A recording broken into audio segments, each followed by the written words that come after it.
Well, the holiday of Pesach is finally over. And I know for many of you, if you're like me, it comes with a big sigh of relief. Not because I don't love the holiday, I do. I love it, especially my family comes to visit, we're all together. But it's hard, it's hard. I mean, you may have noticed that the menu gets shrunk a little bit. The type of foods that you can eat become like minimal. And you know, in the tumult of running, especially if you're like the rabbi at Shul by the Shore, where you have two homes to take care of, the one down at the hotel and then the one at your own house, and you don't know which one is where and what's this. So I have to be honest with you, I'm a little bit happy that the holiday has ended. Now, again, as always, over the many days of Passover, the word freedom was bandied around a lot. At the Seder, post-Seder, pre-Seder, during services and middle of services, everybody was talking about God's freeing the Jewish people. Moses coming down and telling Pharaoh, let my people go free, freedom, freedom, freedom. That was the key word of the holiday. Can't get away with it. So I wonder if you have actually been able to take that word over the holiday and make it part of who you really are. Or was it just a concept that happened to our forefathers and foremothers 3,300 years ago? Because you know that the purpose of having all of these rituals, the Seder, the services, the food, the symbolism, is not only to retell the story. It's in order for us to live free. Us, yes, here in the United States, in a free country. You may say, what do you mean? We are free. But are we truly free? Are you truly free? So I've put together a little litmus test today that I would like to share with you. And I want you to be honest when you answer these questions. And these will give us a pretty good vibe whether you actually were able to take the concept of freedom and live free, or are you maybe a little stuck in this idea of slavery, not in Egypt, not in the United States, but between your ears? Let's go ahead and have this little litmus test.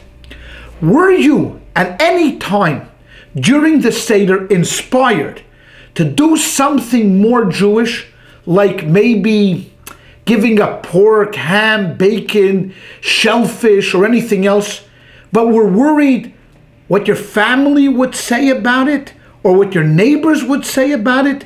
You wanted to do it, but you were worried what the other people's reaction would be.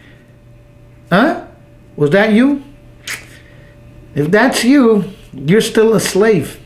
Have you at any time ever wanted to put up a mezuzah on your front door, but were worried what the neighbors would say?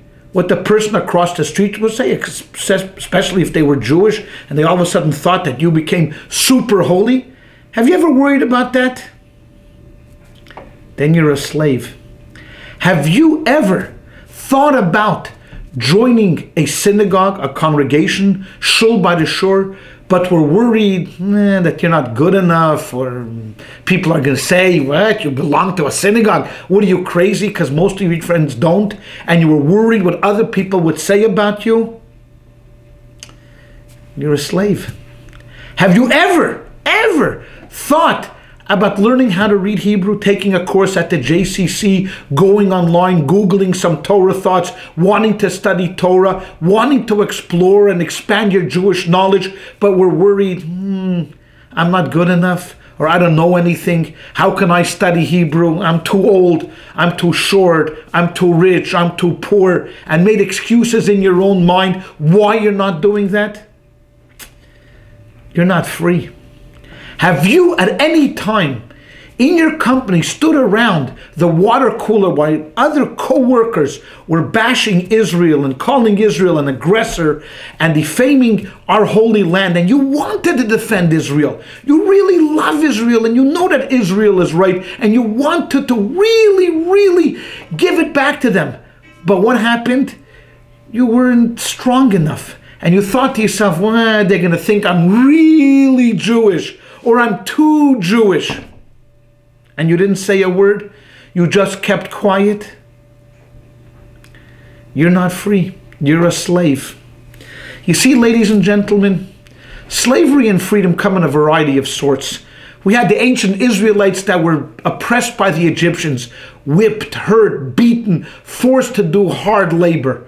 That's one type of slavery. We had slavery here in the United States, people confined, worked hard, beaten, oppressed. Another type of slavery. And then we have our self-imposed slavery. Things that we want to do, experience, expand, go on, reach for the clouds, soar with the eagles, want to do something for our Yiddishkeit because we know that's right, both for ourselves and for our family and for our children. And yet we don't do it because we're worried what other people will say. Oh, look at this guy became the new rabbi in town. Oh, look at this guy. He's all of a sudden super religious. Who made you God? Who made you Moses? And what do? You cringe back, you fall back, and you don't do it. You're afraid to take that first step over the doorpost in doing something that you really, really want to do. Then you've enslaved yourself. You're confined to those muscles within your mind that don't let you expand. You're not free. So ladies and gentlemen, as we have passed over Passover already, and we're already in the midst of almost welcoming the anniversary of giving of the Torah, today is the day to really put our foot down and proclaim our freedom. That I will never again make a resolution about my Judaism that I will backtrack because other people are going to look askance upon me. I will not stand in my office and allow people to attack Israel unfairly and unjustly, and I will not pipe up because I'm afraid they may think I'm too Jewish.